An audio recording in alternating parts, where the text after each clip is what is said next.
إن الحمد لله نحمده ونستعينه ونستغفره ونعوذ بالله من شرور أنفسنا من سيئات أعمالنا من يهده الله فلا مضل له ومن يضلله فلا هادي له وأشهد أن لا إله إلا الله وأشهد أن محمدًا عبده ورسوله يا أيها الذين آمنوا اتقوا الله حق تقاته ولا تموتن إلا وأنتم مسلمون يا أيها الناس اتقوا ربكم الذي خلقكم من نفس واحدة وخلق منها زوجها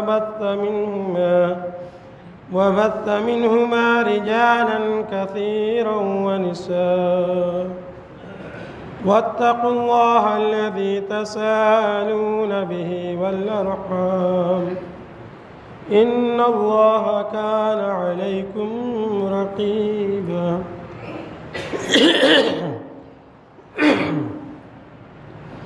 يا أيها الذين آمنوا اتقوا الله وقولوا قولا سديدا يصلح لكم أعمالكم ويغفر لكم ذنوبكم ومن يطع الله ورسوله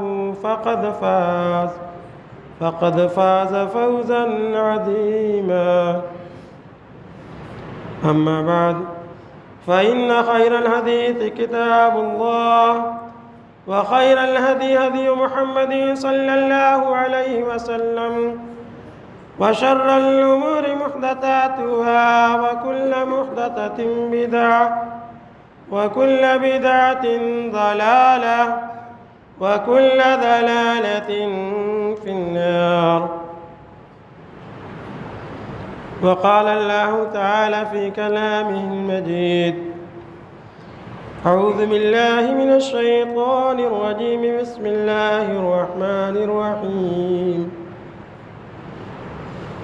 إن إبراهيم كان أمة قانتا لله حنيفا ولم يك من المشركين شاكرا لأنعمه اجتباه وهداه إلى صراط مستقيم وآتيناه في الدنيا حسنة وإنه في الآخرة لمن الصالحين ثم أوحينا إليك أن اتبع ملة إبراهيم حنيفا وما كان من المشركين رب اشرح لي صدري ويسر لي أمري واحلل عقدة من لساني يفقهوا قولي رب زدني علما. تمام طرح کی تعریفات حمد بڑائی بزرگی اس وحدہ لا شریک اس خالق کائنات مالک ارض و سما کے لیے ہے جس نے زمین و آسمان اور اس کے درمیان کی تمام چیزوں کو پیدا کیا، جو تنہا تمام جہان کا مالک ہے، مربی ہے. بعدہ درود و سلام نازل ہو تمام انبیاء کرام پر، خاص طور سے آخری نبی جناب محمد رسول اللہ صلی اللہ علیہ وسلم پر. محترم حاضرین جمعہ، دینی میلی بھائیوں، خواتین اسلام، اللہ رب العالمین نے قرآن کریم میں دو نبیوں کی زندگی کو ہمارے لیے اسوہ قرار دیا ہے. ایک تو ہمارے نبی محمد صلی اللہ علیہ وسلم اور دوسرے ابراہیم علیہ السلام. ان کی زندگی کو بھی اللہ رب العالمین نے اسوہ قرار دیا ہے، اور اللہ رب العالمین نے خود ملت ابراہیمی کی پیروی کرنے کا حکم دیا ہے. ابراہیم علیہ السلام اولو العزم پیغمبروں میں سے ہیں، ان 5 پیغمبروں میں سے ہیں جن کو اولو العزم پیغمبر کہا جاتا ہے. ابراہیم علیہ السلام ان کو اللہ رب العالمین نے خلیل اللہ کا خطاب دیا، اللہ تعالیٰ کے دوست. ابراہیم علیہ السلام کتنی فضیلت ہے کہ اللہ رب العالمین نے قرآن کریم میں ایک سورہ ان کے نام سے اتاری ہے، سورہ ابراہیم. اس طریقے سے اللہ رب العالمین نے قرآن کریم میں جگہ جگہ ابراہیم علیہ السلام کا تذکرہ کیا ہے۔ اللہ رب العالمین نے ابراہیم علیہ السلام کی خلت کا کہیں ذکر کیا، کہیں اللہ رب العالمین نے ابراہیم علیہ السلام کی مہمان نوازی کا ذکر کیا، کہیں اللہ رب العالمین نے ابراہیم علیہ السلام کی آزمائشوں کا ذکر کیا۔ مختلف مقامات پہ مختلف صورتوں میں اللہ رب العالمین نے ابراہیم علیہ السلام کا تذکرہ کیا ہے۔ ابراہیم علیہ السلام یہ ایسے نبی ہیں کہ اللہ رب العالمین نے محمد صلی اللہ علیہ وسلم کے اوپر جہاں درود بھیجنے کا حکم دیا، وہیں پہ اللہ رب العالمین نے ابراہیم علیہ السلام کا بھی ذکر فرمایا۔ اسی لیے ہم نماز میں جب تشہد میں بیٹھتے ہیں اور نبی صلی اللہ علیہ وسلم کے اوپر درود بھیجتے ہیں تو وہاں پہ ابراہیم علیہ السلام کا بھی ذکر کیا جاتا ہے۔ اللہم صلی علی محمد وعلی آل محمد کما صلیت علی ابراہیم وعلی آل ابراہیم، یعنی ابراہیم اور آل ابراہیم کا بھی اللہ تعالیٰ نے ذکر کیا۔ تو ابراہیم علیہ السلام کا خاص مقام ہے، اور اللہ رب العالمین نے قرآن میں حدیث میں ان کی فضیلت کو بیان کیا ہے۔ ابراہیم علیہ السلام کو یہ مقام، یہ مرتبہ اللہ تعالیٰ نے کیوں دیا؟ اس کی وجہ یہی ہے کیونکہ اللہ رب العالمین نے انہیں ہر طرح سے آزمایا، ہر طرح سے ان کا امتحان لیا، اور جب ہر امتحان میں کامیاب ہو گئے تو اللہ رب العالمین نے ابراہیم علیہ السلام کو یہ مقام دیا۔ ابراہیم علیہ السلام اللہ رب العالمین نے قرآن کریم میں سورہ نحل میں ان کے سلسلے میں فرمایا، ان ابراہیم کان امۃ قانتا للہ حنیفا ولم یک من المشرکین، کہ ابراہیم کان امۃ، امت تھے۔ امت کہتے ہیں بہت سارے لوگوں کو، لیکن تنہا اللہ رب العالمین نے ابراہیم علیہ السلام کو امت قرار دیا ہے، کیونکہ جو کام ایک امت مل کر کے کرتی ہے، ابراہیم علیہ السلام نے تنہا اس کو کیا۔ اطاعت و انقیاد، اس طریقے سے تابعداری کا جو نمونہ ایک ملت کرتی ہے، ابراہیم علیہ السلام نے تنہا ویسے اطاعت و فرما برداری کر کے دکھا دیا۔ اس طریقے سے توحید کی راہ میں ابراہیم علیہ السلام نے تنہا وہ کام کر کے دکھا دیا۔ اسی لیے اللہ رب العالمین نے کہا کہ ان ابراہیم کان امۃ، ابراہیم امت تھے۔ امت کا ایک معنی پیشوا بھی ہوتا ہے، لیڈر۔ ابراہیم علیہ السلام پیشوا تھے، رہنما تھے۔ کان امۃ قانتا للہ، اور اللہ تعالیٰ کے مطیع فرما بردار بندے تھے۔ اللہ رب العالمین نے جیسا کہا ویسا وہ کرتے چلے گئے۔ تو اللہ تعالیٰ نے ان کی خوبیوں کا ذکر کیا کہ ان ابراہیم کان امۃ قانتا للہ حنیفا ولم یک من المشرکین، وہ تمام چیزوں سے، تمام جہان سے کٹ کر کے اللہ والے ہو گئے تھے، سب جگہ سے کٹ کر کے، سب کی مخالفت کو مول لے کر کے صرف اللہ رب العالمین کے لیے ہو گئے تھے۔ اللہ رب العالمین کے خاطر انہوں نے تمام چیزوں کو قربان کر دیا تھا۔ حنیفا ولم یک من المشرکین، اور وہ مشرکوں میں سے نہیں تھے۔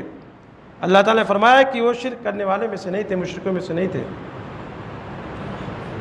اللہ تعالیٰ نے مزید آگے ان کی خوبیوں کا ذکر کیا، شاکرا لانعمہ، اللہ رب العالمین کی نعمتوں پر شکر ادا کرنے والے تھے۔ اللہ تعالیٰ نے ان کو جو نوازا اس پر وہ شکر ادا کرنے والے تھے۔ شاکرا لانعمہ اجتباہ وہداہ الی صراط مستقیم، اللہ تعالیٰ نے ان کو منتخب کیا، اللہ تعالیٰ نے ان کو چن لیا، اور اللہ تعالیٰ نے ان کو سیدھے راستے کی طرف رہنمائی کی۔ اللہ تعالیٰ نے ان کو نبوت کے لیے منتخب کیا، اللہ رب العالمین نے ان کو خلت، دوستی بنانے کے لیے منتخب کیا، اللہ رب العالمین نے ان کو صالح، نیک بنانے کے لیے منتخب کر لیا۔ ہر لحاظ سے اللہ تعالیٰ نے ان کو چنا، ان کو منتخب کیا، اور سیدھے راستے کی طرف، صراط مستقیم کی طرف اللہ رب العالمین نے ان کی رہنمائی کی۔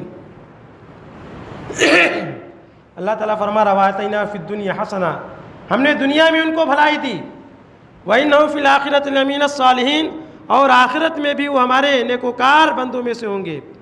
دنیا میں بھی اللہ رب العالمین نے ان کو بھلائی سے نوازا، خیر سے نوازا، اور اللہ تعالیٰ نے فرمایا کہ آخرت میں بھی وہ ہمارے نیکوکار بندوں میں سے ہوں گے۔ اللہ رب العالمین نے مزید کہا ثم اوحینا الیک ان اتبع ملت ابراہیم، اے نبی ہم نے پھر آپ کی طرف وحی کی کہ آپ ملت ابراہیمی کی پیروی کیجئے۔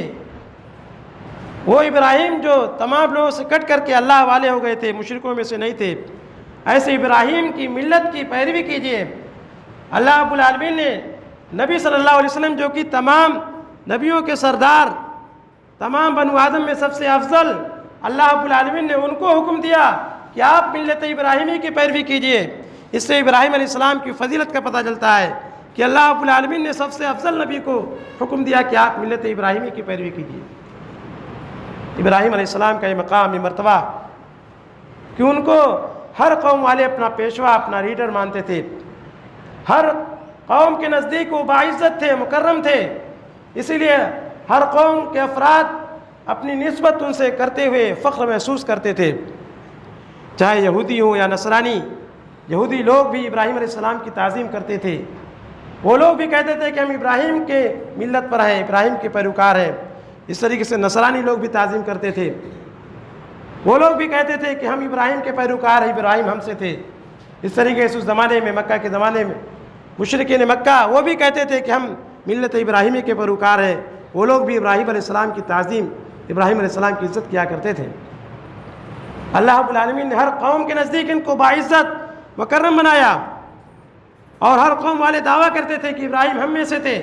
اللہ رب العالمین نے اس کی تردید کی اور فرمایا ما کان ابراہیم یہودیا ولا نصرانیا ولکن کان حنیفا مسلما۔ ابراہیم نہ تو یہودی تھے نہ تو نصرانی تھے، لیکن یکسو ہو کر کے وہ اللہ والے ہو گئے تھے، اور وہ مشرکوں میں سے نہیں تھے۔ ابراہیم علیہ السلام نے کہا، ابراہیم علیہ السلام کے بارے میں اللہ تعالیٰ نے کہا کہ وہ یہودی نصرانی نہیں تھے، بلکہ مسلمان تھے، اللہ والے تھے۔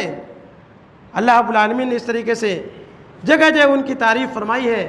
اللہ رب العالمین نے ابراہیم علیہ السلام کو فرمایا واتخذ اللہ ابراہیم خلیلا، کہ اللہ تعالیٰ نے ابراہیم کو اپنا خلیل بنایا، خلیل اللہ کا لقب دیا، اللہ کا دوست۔ خلت یہ دوستی کا ایک اعلیٰ معیار ہے، اعلیٰ معیار ہے دوستی کا۔ اللہ رب العالمین نے خلت سے نوازا، اپنا خاص جگری دوست اللہ رب العالمین نے بنایا۔ ابراہیم علیہ السلام کو یہ مقام، یہ مرتبہ کیوں ہوا؟ کیونکہ ابراہیم علیہ السلام نے اللہ تعالیٰ کی خاطر، اللہ کی توحید کے خاطر اپنا سب کچھ قربان کر دیا۔ ابراہیم علیہ السلام اکیلے تھے، ایک طرف اکیلے تھے اور دوسری طرف پوری قوم والے تھے، خود ان کا باپ، ان کا گھر والے، ان کے گھر والے ان کا ساتھ چھوڑ چکے تھے۔ ہر ایک سے ابراہیم علیہ السلام نے مخالفت کی۔ ابراہیم علیہ السلام کی پیدائش ایک ایسے گھرانے میں ہوتی ہے جہاں پہ بت پرستی عروج پر تھی۔ ابراہیم علیہ السلام کا باپ خود بتوں کو تراشتا تھا، بتوں کو بناتا تھا، اس کو بازار میں لے جا کر کے فروخت کیا کرتا تھا۔ ابراہیم علیہ السلام ایسے مشرکانہ گھرانے میں پیدا ہوئے۔ ابراہیم علیہ السلام نے اپنی قوم والوں کو کہا کہ یا ابتی لما تعبد، اپنے ابا سے بھی کہا یا ابتی لما تعبد ما لا يسمع ولا يبصر ولا يغني عنك شيئا، کہ اے ابا آپ ان بتوں کی پوجا کیوں کرتے ہیں جو بت نہ تو آپ کو کچھ نفع پہنچا سکتے ہیں نہ نقصان پہنچا سکتے ہیں، جن کے اختیار میں کچھ نہیں ہے، یہ مٹی کے بنے ہوئے ہیں، یہ پتھر کے تراشے ہوئے ہیں، یہ اتنے کمزور ہیں، اتنے بے بس ہیں کہ اپنا دفاع نہیں کر سکتے ہیں، یہ تو نہ تو بول سکتے ہیں نہ سن سکتے ہیں، اگر کوئی ان کو مار دے، ان کو توڑ دے تو وہ اپنا ڈیفنس بھی نہیں کر سکتے۔ جب خود اپنی حفاظت نہیں کر سکتے ہیں تو تمہاری حفاظت کیسے کر پائیں گے؟ کیونکہ یہ مٹی کے بنے ہوئے، پتھر کے تراشے ہوئے ہیں، خود تم نے اپنے ہاتھوں سے بنایا ہے، یہ بے بس ہے، مجبور ہے، لاچار ہیں، کسی نفع نقصان کے مالک نہیں ہیں۔ اے باجان آپ شیطان کی پیروی مت کیجیے، شیطان کے بہکاوے میں آ کر کے آپ ان بتوں کی پوجا، مورتیوں کی پوجا مت کیجیے۔ ابراہیم علیہ السلام پیار سے سمجھاتے ہیں، لیکن ان کی قوم والے اس بات کو نہیں سمجھتے ہیں۔ ابراہیم علیہ السلام کے زمانے میں لوگ چاند اور سورج کی بھی پرستش کیا کرتے تھے۔ چاند اور سورج کی بے بسی کو ابراہیم علیہ السلام نے ایک طریقے سے واضح کیا، اور اللہ تعالیٰ نے قرآن کریم میں اس کا ذکر کیا ہے کہ فلما جن علیہ اللیل رأى کوکبا قال ھذا ربی، جب رات اپنی اندھیرے کو پھیلا دیتی ہے، رات تاریک ہو جاتی ہے، اندھیرا پھیل جاتا ہے، ابراہیم علیہ السلام کی نظر آسمان کی طرف اٹھتی ہے۔ ابراہیم علیہ السلام آسمان میں ٹمٹماتے ہوئے ستارے کو دیکھتے ہیں اور کہتے ہیں کہ ھذا ربی، یہ میرا رب ہے۔ فلما افلا، لیکن جب یہ ستارہ غروب ہو جاتا ہے، ستارہ ڈوب جاتا ہے تو ابراہیم علیہ السلام کہتے ہیں کہ لا احب الافلین، میں ڈوبنے والے کو پسند نہیں کرتا ہوں، جو ایک وقت میں نکلے اور پھر ڈوب جائے، میں ایسے ڈوبنے والے کو پسند نہیں کرتا ہوں۔ ابراہیم علیہ السلام پھر ایک دن دیکھتے ہیں فلما رأى القمر بازغا قال هذا ربی، جب رات کو چمکتا ہوا چاند دیکھتے ہیں، روشنی کو بکھیرتا ہوا جب چاند ان کو نظر آتا ہے تو کہتے ہیں کہ هذا ربی، یہ میرا رب ہے۔ لیکن فلما افل، جب وہ چاند بھی ڈوب جاتا ہے، ایک وقت آتا ہے کہ چاند بھی غروب ہو جاتا ہے، ڈوب جاتا ہے، کہتے ہیں لئن لم یہدنی ربی لاکونن من القوم الضالین، اگر میرے رب نے میری رہنمائی نہیں کی تو میں گمراہ لوگوں میں سے ہو جاؤں گا۔ ابراہیم علیہ السلام دیکھتے ہیں کہ چاند بھی ڈوب جاتا ہے، وہ بھی نکلتا ہے، ڈوب جاتا ہے۔ صبح جب ہوتی ہے، سورج اپنی تابناکی اور اپنی منور کرنوں کو بکھیرتا ہوا جب نکلتا ہے تو ابراہیم علیہ السلام دیکھتے ہیں سورج کو اور کہتے ہیں کہ فلما رأى الشمس بازغة قال هذا ربی هذا اکبر، جب سورج کو چمکتا ہوا دیکھتے ہیں تو کہتے ہیں کہ یہ میرا رب ہے اور یہ تو سب سے بڑا ہے، ستارے سے بھی بڑا ہے، چاند سے بھی بڑا ہے، سب سے بڑا ہے، یہ میرا رب ہے۔ اس کی روشنی پوری دنیا پر پھیل جاتی ہے، اس کی کرنیں پورے دنیا پر محیط ہو جاتی ہیں، اس لیے ابراہیم علیہ السلام کہتے ہیں کہ یہ میرا رب ہے، یہ سب سے بڑا ہے۔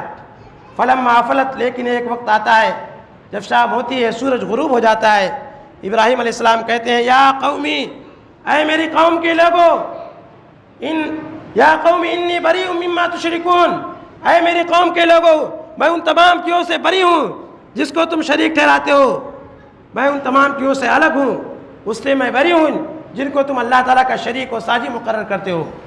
انی وجہت وجہی للذی فطر السماوات والارض حنیفا وما انا من المشرکین، میں نے اپنا رخ، میں نے اپنا چہرہ اس ذات کی طرف پھیر لیا ہے جس نے زمین و آسمان کو پیدا کیا۔ انی وجہت وجہی للذی فطر السماوات والارض حنیفا وما انا من المشرکین، اور میں تمام لوگوں سے کٹ کر کے اس اللہ کی طرف میں نے اپنا رخ کر لیا ہے اور میں مشرکوں میں سے نہیں ہوں۔ ابراہیم علیہ السلام نے اپنی قوم والوں کے سامنے ستارے کی، چاند کی، سورج کی بے بسی کو واضح کیا ہے اور بتایا کہ یہ رب نہیں ہو سکتے ہیں، یہ خدا نہیں ہو سکتے ہیں، اس لیے کہ یہ ایک وقت مقررہ پر نکلتے ہیں پھر ایک وقت مقررہ پر غروب ہو جاتے ہیں۔ اصل رب تو وہ ہے جو ان کو نکالتا ہے، جو چاند کو نکالتا ہے، جو سورج کو نکالتا ہے، جس کے حکم سے یہ غروب ہوتے ہیں، جس نے ان کو پیدا کیا ہے وہ اللہ عبادت کا مستحق ہے۔ یہ چاند اور سورج یہ تو اللہ تعالیٰ کی ایک مخلوق ہے، یہ عبادت کے لائق نہیں ہے، اصل عبادت کا لائق وہ ہے جو چاند کو نکالتا ہے، سورج کو نکالتا ہے۔ ابراہیم علیہ السلام نے اس طریقے سے توحید کی دعوت کو اپنی قوم والوں کے سامنے پیش کیا۔ ابراہیم علیہ السلام نے ہر طریقے سے قوم والوں کے سامنے توحید کی دعوت کو پیش کیا۔ ابراہیم علیہ السلام کا واقعہ بھی اللہ تعالیٰ نے قرآن کریم میں کئی مقامات پر اس کو بھی ذکر کیا ہے کہ جب تمام قوم والے میلہ دیکھنے کے لیے جاتے ہیں، ابراہیم علیہ السلام سے کہتے ہیں کہ اے ابراہیم تم بھی ہمارے ساتھ میلہ دیکھنے کے لیے چلو، ہم وہاں پہ جا کر کے انجوائے کریں گے، خوشی منائیں گے۔ ابراہیم علیہ السلام کہتے ہیں کہ انی سقیم، میں بیمار ہوں۔ ابراہیم علیہ السلام نہیں جاتے ہیں میلہ دیکھنے کے لیے۔ جب تمام قوم کے لوگ میلہ دیکھنے کے لیے چلے جاتے ہیں تو ان کا معبد، ان کا بت خانہ یہ لوگوں سے خالی ہو جاتا ہے۔ ابراہیم علیہ السلام جاتے ہیں اس بت خانے میں اور بتوں کے سامنے کہتے ہیں ما لکم الا تاکلون، تم کیا ہو گیا، تم کھاتے کیوں نہیں ہو؟ ابراہیم علیہ السلام کہتے ہیں الا تاکلون، تم کھاتے کیوں؟ ما لکم لا تنطقون، کیا ہو گیا، تم بولتے کیوں نہیں ہو؟ تمہارے سامنے یہ شیرینیاں رکھی ہوئی ہیں، تمہارے سامنے یہ پھل فروٹس رکھے ہوئے ہیں، تم کھاتے کیوں نہیں ہو؟ تم بولتے کیوں نہیں ہو؟ فراغ علیہم ضربا بالیمین، ابراہیم علیہ السلام پوری شدت کے ساتھ، پوری طاقت کے ساتھ ان کی طرف متوجہ ہوتے ہیں اور ان کے ٹکڑے ٹکڑے کر دیتے ہیں۔ بڑا بت جو تھا اس کو باقی رکھتے ہیں اور اس کے گلے میں کلہاڑی کو ڈال دیتے ہیں، سارے بت کو توڑ ڈالتے ہیں۔ جب قوم والے واپس آتے ہیں میلہ دیکھ کر کے اور اپنے معبد میں، اپنے بت خانے میں عبادت کے لیے جاتے ہیں تو اس وقت بتوں کی یہ درگت دیکھتے ہیں، حیران و شزر رہ جاتے ہیں اور کہتے ہیں کہ ہمارے غصے میں سے آگ بگولا ہو جاتے ہیں اور کہتے ہیں کہ ہمارے ان بتوں کے ساتھ کس نے یہ حرکت کی ہے؟ کس نے من فعل ھذا بآلہتنا، اس نے ہمارے ان معبودوں کے ساتھ کس نے یہ حرکت کی ہے؟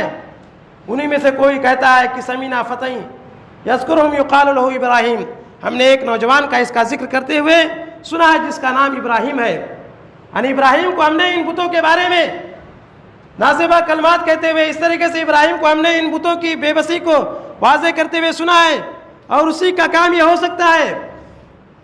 وہ لوگ کہتے ہیں کہ ابراہیم ہی نے کیا ہے، فَأْتُوا بِهِ عَلَىٰ أَعْيُنِ النَّاسِ، کہتا ہے کہ ان کو لوگوں کے سامنے حاضر کیا جائے تاکہ لوگ دیکھ لیں کہ اس کے ساتھ کیا برتاؤ ہوتا ہے، اس کو کیسی عبرتناک سزا دی جاتی ہے جس نے ہمارے بتوں کے ساتھ یہ حرکت کی ہے۔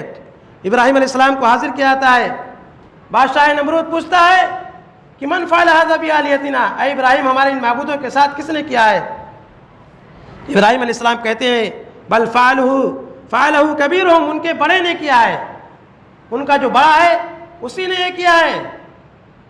اور کہا جاتا ہے کہ ابراہیم علیہ السلام نے تین جھوٹ بولے، ان میں سے پہلا جھوٹ تو یہ کہ ابراہیم علیہ السلام نے جب قوم والوں نے کہا کہ میلہ دیکھنے کے لیے چلو تو انہوں نے کہا کہ انی سقیم، میں بیمار ہوں۔ اور دوسرا جھوٹ یہ کہا تھا کہ بل فعلہ کبیرہم، ان کے بڑے نے کیا ہے۔ اور تیسرا جھوٹ یہ کہ جب وہ اپنی قوم والوں سے، اپنے ماں باپ سے الگ ہو کر کے جاتے ہیں تو راستے میں ایک بادشاہ ملتا ہے، بادشاہ کا یہ اصول تھا کہ اگر کسی کے ساتھ اس کی بہن رہتی تھی تو اس کو چھوڑ دیتا تھا، لیکن اگر کوئی غیر عورت رہتی تھی تو اس کو اپنے قبضے میں کر لیتا تھا اور ناجائز تعلقات اس سے استوار کرتا تھا۔ تو ابراہیم علیہ السلام جب چلے تھے سارہ علیہ السلام کے ساتھ تو اس وقت ان کے ساتھ یہی تھی، تو انہوں نے کہا، جب بادشاہ نے پوچھا یہ کون ہے تو کہہ دیا کہ ہماری بہن ہے، جبکہ وہ بیوی تھیں۔ اور حدیث میں، صحیح بخاری کی حدیث میں ہے کہ ابراہیم علیہ السلام نے تین جھوٹ بولے، اور قیامت کے دن جب میدان محشر برپا ہوگا، نفسی نفسی کا عالم ہوگا، لوگ پریشان ہوں گے، تمام لوگ یہ طے کریں گے کہ چلو کسی کے پاس تاکہ وہ اللہ تعالیٰ کے یہاں ہماری سفارش کر دیں۔ تمام لوگ نبیوں کے پاس جائیں گے، اور انہی میں سے اس بات کا بھی ذکر ملتا ہے کہ ابراہیم کے پاس بھی جائیں گے کہ آپ اللہ تعالیٰ کے خلیل ہیں، آپ اللہ تعالیٰ کے دوست ہیں، اللہ تعالیٰ نے آپ کو اس مقام سے نوازا، اس لیے آپ چل کر کے اللہ تعالیٰ کی ہماری سفارش کر دیجئے۔ ابراہیم علیہ السلام کہیں گے کہ دنیا میں نے 3 جھوٹ بولے تھے، آج مجھے اس بات کا ڈر لگ رہا ہے کہ اللہ تعالیٰ کہیں اس کی گرفت نہ کر لے۔ تو یہ 3 جھوٹ جس کا اس میں اشارہ ہے یہی ہے۔ بہت سارے لوگوں نے اس حدیث کا انکار بھی کیا ہے اپنی عقل کی بنیاد پر، سوچتے ہیں کہ نبی کیسے جھوٹ بول سکتے ہیں، حالانکہ یہ ابراہیم علیہ السلام نے توریہ استعمال کیا تھا۔ ابراہیم علیہ السلام نے اس کو جھوٹ سے اس لیے تعبیر کیا، اس کے جھوٹ سے اس لیے تعبیر کیا گیا ہے کیونکہ ان کا مقام بہت اونچا تھا، توحید کے ایک اعلیٰ مقام پر فائز تھے، چھوٹے موٹے گناہ سے بھی وہ بہت زیادہ اور اس کو بڑا سمجھتے تھے۔ جیسے کوئی آدمی بڑا ہوتا ہے، نیک ہوتا ہے، تو اس کے لیے چھوٹا گناہ بھی بہت بڑا معلوم ہوتا ہے، ہم آپ کے لیے یہ کوئی بڑا گناہ نہیں ہے اور سمجھتے بھی نہیں ہیں۔ تو ابراہیم علیہ السلام نے اس کو بہت بڑا سمجھا، اس لیے اس کو جھوٹ سے تعبیر کیا، حالانکہ انہوں نے توریہ استعمال کیا تھا۔ انہوں نے کہا کہ میں بیمار ہوں، ہر آدمی اندر سے کچھ نہ کچھ بیماری رہتا ہے۔ انہوں نے کہا کہ بڑے نے کیا ہے، اور ہر کام اللہ تعالیٰ کے حکم سے ہوتا ہے، اللہ تعالیٰ کے حکم کے بغیر کوئی کام نہیں ہوتا ہے۔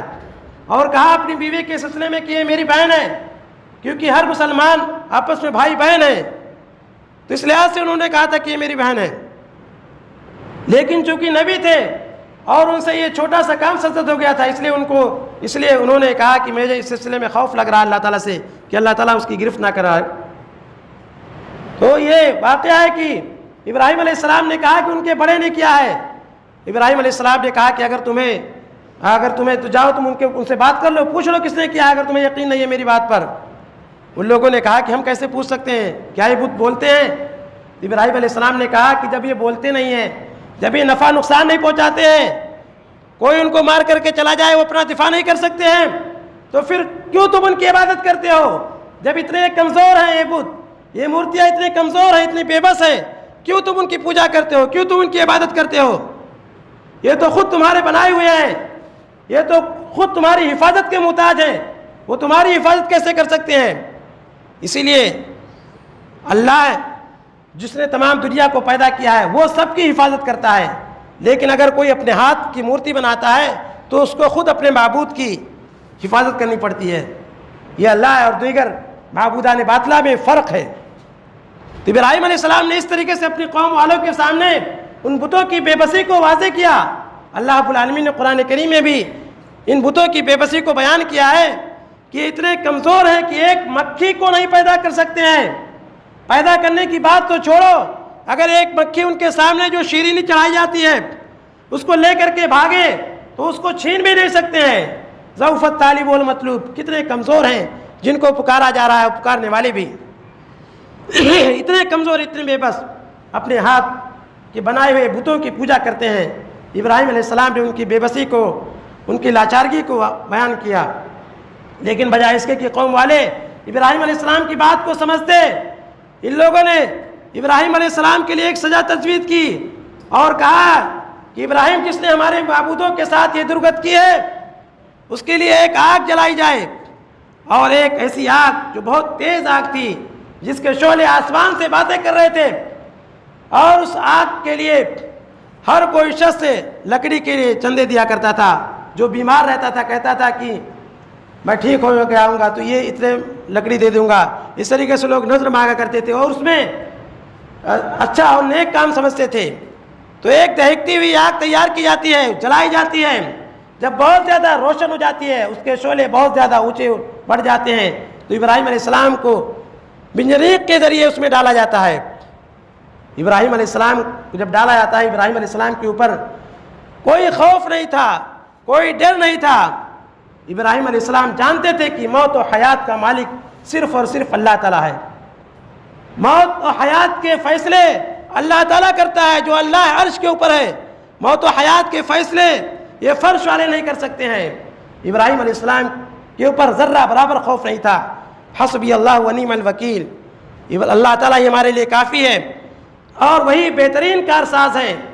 اور کہا تھا، حدیث میں آتا ہے کہ ابراہیم علیہ السلام کے لیے جو آگ روشن کی گئی تھی، تمام جانور اس کو پھونکوں کے ذریعے بجھا رہے تھے، لیکن چھپکلی ایک ایسا جانور ہے کہ وہ اور زیادہ اس سے آگ کو بھڑکا رہی تھی۔ اسی لیے کہا گیا کہ چھپکلی کو مارنا چاہیے۔ بہت سارے لوگ گرگٹ سوچتے ہیں کہ گرگٹ کو مارنے میں ثواب ہے، نہیں، چھپکلی ہے اصل حدیث میں اس کا ذکر ہے، جو گھروں میں رہتی ہے اس کو مارنا چاہیے۔ زہریلی بھی ہوتی ہے، نقصان دہ بھی ہوتی ہے، کھانے میں اگر گر جائے تو بہت زیادہ مضر ہوتے ہیں، تو اس لیے چھپکلی اگر گھر میں رہے تو اس کو مارنا چاہیے۔ حدیث میں بھی اس لیے مارنے کا حکم دیا ہے کیونکہ وہ اس آگ کو اور زیادہ بھڑکا رہی تھی۔ ابراہیم علیہ السلام کو اس آگ میں ڈالا جاتا ہے۔ اللہ رب العالمین آگ کو حکم دیتا ہے، یا نار کونی بردا و سلاما علی ابراہیم، اے آگ تو ابراہیم پر سلامتی ہو جا، ٹھنڈی ہو جا۔ اللہ تعالیٰ وہ آگ جس کا کام جلانا ہے اسی آگ کو حکم دیتا ہے کہ تو ابراہیم کے لیے گلے گلزار بن جا۔ ابراہیم علیہ السلام کے لیے ٹھنڈک، اور اتنی ٹھنڈک بھی نہ کہ ابراہیم علیہ السلام کو نقصان پہنچا دے۔ ابراہیم علیہ السلام کو اس آگ میں ڈالا جاتا ہے، لیکن ابراہیم علیہ السلام کا ایک روحاں تک نہیں جھلستا ہے۔ صحیح سالم ابراہیم علیہ السلام آگ سے نکل پڑتے ہیں۔ یہ اللہ تعالیٰ کا معجزہ تھا۔ جو اللہ والے ہوتے ہیں اللہ تعالیٰ ان کی اسی طریقے سے مدد کرتا ہے۔ ذرا غور کیجئے، اس میں ہم اور آپ کے لیے بھی نصیحت ہے کہ ابراہیم علیہ السلام کے سامنے پوری قوم اور پوری دنیا والوں کے لوگ تھے۔ بادشاہ نمرود بھی تھا جو پاور میں تھا، اکیلے ابراہیم علیہ السلام تھے، ان کی بیوی تھی ان کا ساتھ دینے والی، لیکن چونکہ اللہ والے تھے، موحد تھے، اس لیے اللہ تعالیٰ نے ابراہیم علیہ السلام کی مدد کی اور ابراہیم علیہ السلام کا ایک روحاں تک نہیں جھلسا۔ تو اگر ہم بھی اس طریقے سے اللہ والے ہو جائیں گے، توحید پہ پختہ ہو جائیں گے، تو اللہ رب العالمین کی مدد ہمارے ساتھ بھی اتر سکتی ہے، اگرچہ پوری دنیا والے مخالف ہو جائیں، اگرچہ ملک کے پورے عوام مخالف ہو جائیں، مسلمانوں کو مٹانے کی کوشش کریں، مسلمانوں کو نیست و نابود کرنے کی سازشیں کریں، لیکن ان کی مخالفت مسلمانوں کو کوئی نقصان نہیں پہنچا سکتی ہے۔ شرط یہی ہے کہ مسلمان اللہ والے ہو جائیں، ایمان میں مضبوط ہو جائیں، اس طریقے سے اللہ والے ہو جائیں جس طریقے سے ابراہیم علیہ السلام نے توحید کے خاطر اپنی تمام چیزوں کو قربان کر دیا۔ ابراہیم علیہ السلام نے ایسی قربانی پیش کی، اپنے گھر بار کو بھی چھوڑ دیا۔ جب ان کا باپ کہتا ہے کہ اے ابراہیم ابھی وقت ہے، ابھی تم سمجھوتا کر لو، ابھی تم ہمارے معبودوں کو برا بھلا کہنا سے باز آ جاؤ، آؤ ہماری طرف، اور تمہیں مسنت سونپی جائے گی، تمہیں ہمارا عہدہ سونپا جائے گا۔ لیکن ابراہیم علیہ السلام نے سب کچھ ٹھکرا دیا، کیونکہ توحید کے معاملے میں ایک مسلمان کبھی سمجھوتا نہیں کر سکتا ہے۔ توحید ایسا ایسی چیز ایسی عبادت ہے کہ اس کے معاملے میں کوئی سمجھوتا نہیں ہے۔ ابراہیم علیہ السلام اگر سمجھوتا کر لیتے تو بادشاہ نمرود ان کو اونچے عہدے پر فائز کر سکتا تھا، اپنے باپ کی جائیداد ان کو مل سکتی تھی، لیکن ابراہیم علیہ السلام نے کسی چیز کی پرواہ نہیں کی، اپنے باپ کو، اپنے گھر کو، اپنے کنبہ قبائل کو، ملک کو، سب کچھ چھوڑ دیا بادشاہ سے بھی مخالفت کے لیے۔ یہ درس ملتا ہے کہ توحید کے معاملے میں ہمیں کبھی سمجھوتا نہیں کرنا چاہیے۔ اللہ کے نبی صلی اللہ علیہ وسلم نے بھی توحید کے معاملے میں کبھی سمجھوتا نہیں کیا۔ جب مشرکین مکہ نے کہا کہ 1 سال آپ ہمارے معبودوں کی عبادت کریں، 1 سال ہم آپ کے معبودوں کی عبادت کریں گے، تو اللہ رب العالمین نے کہہ دیا کہ لا اعبد ما تعبدون، ہم اس کی عبادت نہیں کر سکتے ہیں جس کی تم عبادت کرتے ہو، اور نہ تم لوگ اس کی عبادت کر سکتے ہو جس کی ہم عبادت کرتے ہیں۔ لکم دینکم ولی دین، تمہارے لیے تمہارا دین، ہمارے لیے ہمارا دین ہے۔ توحید کے معاملے میں کبھی سمجھوتا نہیں۔ آج دیکھیں بہت سارے مسلمان ہیں جو سیکولر بنتے ہیں، جو رواداری کے نام پر غیر مسلموں کے تہوار میں شریک ہوتے ہیں اور ان کی پوجا پاٹ میں بھی شریک ہوتے ہیں، مشرکانہ فعل کرتے ہیں، جبکہ ایک مسلمان کو توحید کے معاملے میں کبھی سمجھوتا نہیں کرنا چاہیے۔ ٹھیک ہے آپ کیجیے، آپ کا دین ہے، لیکن ہم نہیں کر سکتے ہیں، ہم نہیں شریک ہو سکتے تمہارے ان کاموں میں۔ لیکن رواداری کے نام پر، گنگا جمنی تہذیب کو فروغ دینے کے نام پر لوگ مشرکانہ کام کرتے ہیں مسلمان اسی ہندوستان میں۔ اسی لیے مسلمان کبھی شرک نہیں کر سکتا ہے، مسلمان عقیدے کے معاملے میں کبھی سمجھوتا نہیں کر سکتا ہے، چاہے اس کو اس کے لیے عظیم سے عظیم قربانی پیش کرنی نہ پڑے۔ لا تشرک باللہ وان قتلت او حرقت، اللہ کے نبی صلی اللہ علیہ وسلم نے فرمایا کہ تم اللہ تعالیٰ کے ساتھ شرک نہیں کرنا، اگرچہ تم کو قتل کر دیا جائے یا تم کو جلا دیا جائے، پھر بھی اللہ کے ساتھ شرک نہیں کرنا۔ تو توحید کے معاملے میں کوئی سمجھوتا نہیں۔ ابراہیم علیہ السلام بڑھاپے کی عمر کو پہنچ جاتے ہیں، ان کی کوئی اولاد نہیں تھی، بڑھاپے کی عمر میں اللہ تعالیٰ سے دعا کرتے ہیں۔ دعا کرتے ہیں تو کس سے کرتے ہیں؟ اللہ تعالیٰ سے دعا کرتے ہیں۔ کسی درگاہ پہ، کسی بابا کے ہاں، کسی خانقاہ پہ نہیں جاتے ہیں، بلکہ اللہ تعالیٰ سے کرتے ہیں ربی ہب لی من الصالحین، اے اللہ تو مجھے نیک اور صالح اولاد عطا فرما دے، نیک اور صالح اولاد کی۔ تو اس لیے اگر ہم دعا کریں اولاد کے لیے تو صالح اولاد کی، ورنہ بہت ساری اولاد ہوتی ہے جو باپ کے لیے بدنامی کا ذریعہ بنتی ہے۔ باپ کبھی کبھی ایسی اولاد کے بارے میں سوچتا رہتا ہے کہ کاش ایسی اولاد نہ ہوتی تو اسی لیے نیک اور صالح اولاد کے بارے میں آپ اللہ تعالیٰ سے دعا کیجیے، ایسی اولاد جو آپ کے نام روشن کریں، جو آپ کی دنیا سے جانے کے بعد آپ کے لیے دعا کر سکیں تاکہ جنت میں آپ کے درجات بلند ہو سکیں۔ جب آپ اللہ تعالیٰ سے ایسی دعا مانگیں گے تب اللہ تعالیٰ آپ کو نیک اور صالح اولاد دے گا۔ ابراہیم علیہ السلام اللہ تعالیٰ سے دعا کرتے ہیں کیونکہ جانتے ہیں کہ دینے والا اللہ تعالیٰ ہی ہے۔ اللہ تعالیٰ اس بڑھاپے کی عمر میں چاہے تو اولاد دے سکتا ہے۔ للہ ملک السماوات والارض، اللہ تعالیٰ کے لیے زمین و آسمان کی بادشاہت ہے۔ یہب لمن یشاء اناثا، وہ جس کو چاہتا ہے لڑکی ہی لڑکی دیتا ہے، ویہب لمن یشاء الذکور، اور جس کو چاہتا ہے لڑکے ہی لڑکے دیتا ہے، او یزوجہم ذکرانا و اناثا، اور جس کو چاہتا ہے لڑکے اور لڑکی دونوں دیتا ہے، ویجعل من یشاء عقیما، اور جس کو چاہتا ہے باج بنا دیتا ہے، نہ لڑکا دیتا ہے نہ لڑکی دیتا ہے۔ تو یہ اللہ رب العالمین کے اختیار میں ہے، اللہ تعالیٰ اولاد دیتا ہے۔ بہت سارے لوگ اس معاملے میں بیوی کو قصوروار ٹھہراتے ہیں، اگر کسی کے ہاں لڑکی ہی لڑکی پیدا ہو رہی ہے بیوی کو طلاق کی دھمکی دے دیتے ہیں اور سوچتے ہیں کہ یہ بیوی کی وجہ سے ایسا ہو رہا ہے، جبکہ دینے والا اللہ تعالیٰ ہی لڑکا اور لڑکی دیتا ہے۔ جو صاحب اولاد نہیں ہے ان کو بھی ابراہیم علیہ السلام کی زندگی کے سبق حاصل کرنا چاہیے کہ نیک اور صالح اولاد کے لیے اللہ تعالیٰ سے دعائیں مانگنا چاہیے۔ اللہ تعالیٰ انشاءاللہ ایسے لوگوں کو بھی اولاد دے گا۔ ابراہیم علیہ السلام کو اللہ تعالیٰ نے بڑھاپے کی عمر میں اولاد دیا۔ اللہ تعالیٰ نے مزید آزمایا کہ کہا جب اپنی اولاد کو، اپنے لڑکے کو یعنی اسماعیل کو اور ان کی ماں ہاجرہ کو لے جاؤ وادی غیر ذی زرع میں، ایسی جگہ پہ جہاں پہ کوئی آبادی نہیں ہے، جہاں پہ کوئی پانی نہیں ہے، وہاں پہ لے جا کر کے بساؤ، وہاں پہ لے جا کر کے چھوڑاؤ۔ جہاں آج خانہ کعبہ ہے پہلے وہاں کوئی آبادی نہیں تھی، جنگل تھا، ویران تھا۔ ابراہیم علیہ السلام اپنی اولاد کو، شیر خوار بچے کو لے جا کر کے وہاں پہ چھوڑ آتے ہیں محض اللہ تعالیٰ کے حکم کی خاطر۔ اور ان کی بیوی جب چھوڑ کر کے آنے لگتے ہیں، ہاجرہ پوچھتی ہیں کہ ہمیں کس کے سہارے پہ چھوڑ کر کے جا رہے ہو، جہاں کوئی پانی نہیں ہے، کوئی آبادی نہیں ہے، جنگل ہے پورا، ہمیں کس کے سہارے پہ چھوڑ کر کے جا رہے ہو؟ ابراہیم علیہ السلام پیچھے مڑ کر کے دیکھتے بھی نہیں ہیں، بار بار ہاجرہ یہ سوال کرتی ہے، خود پوچھتی ہیں اللہ امرکا، کیا اللہ تعالیٰ نے آپ کو ایسا حکم دیا ہے؟ کہتے ہیں کہ ہاں اللہ تعالیٰ نے مجھے ایسا حکم دیا ہے۔ ہاجرہ کہتی ہے اذن لا یزینا، ایسی صورت میں اللہ تعالیٰ ہمیں ضائع برباد نہیں کرے گا۔ یہ صابرہ شاکرہ بیوی تھی، انہیں اللہ رب العالمین پر ایمان تھا، توکل تھا۔ انہوں نے کہا جب اللہ تعالیٰ کا حکم ہے تو ہم اسی جنگل میں رہنے کے لیے تیار ہیں، اور ہمیں اللہ تعالیٰ کی ذات سے امید ہے کہ اللہ تعالیٰ ہمیں برباد نہیں کرے گا۔ ابراہیم علیہ السلام آگے آتے ہیں تو اللہ تعالیٰ سے دعا کرتے ہیں، ربی ربنا انی اسکنت من ذریتی بواد غیر ذی زرع عند بیتک المحرم ربنا لیقیموا الصلاۃ فاجعل افئدۃ من الناس تہوی الیہم۔ ابراہیم علیہ السلام دعا کرتے ہیں کہ اللہ میں نے اپنی اولاد کو وادی غیر ذی زرع میں، جہاں پہ کوئی آبادی نہیں ہے، کوئی کھیتی نہیں ہے، کوئی پانی نہیں ہے، ایسی جگہ پہ لا کر کے بسا دیا ہے اے اللہ، تاکہ یہ لوگ نماز کو قائم کریں تو لوگوں کے دلوں کو ان کی طرف مائل کر دے۔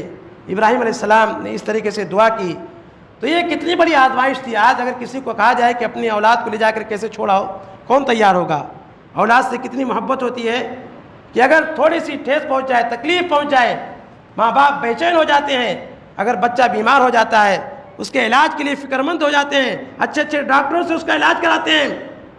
لیکن دیکھیے ابراہیم علیہ السلام کو اللہ تعالیٰ نے حکم دیا کہ جنگل میں ویران جگہ میں لے جا کر کے چھوڑاؤ، اللہ تعالیٰ کے حکم کی خاطر سب کچھ تیار ہو جاتے ہیں۔